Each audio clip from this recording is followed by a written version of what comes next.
morning guys, and in front of me is MatePad 11.5 and let me show you how to reset all the settings on this device.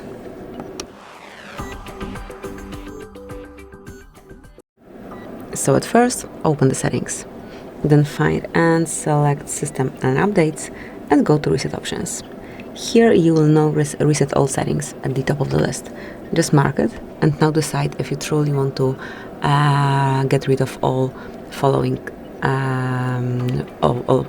following data like network settings, face data, lock screen password and so on. If you do, mark Reset All Settings. If you have PIN code, Face ID, whatever you use, you will have to provide it here and then confirm that you want to reset all the settings and wait till it's done.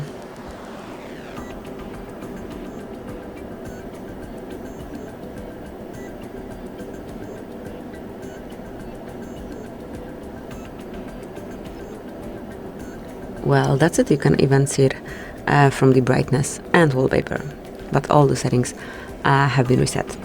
Thank you for watching. Please subscribe our channel and leave the thumbs up.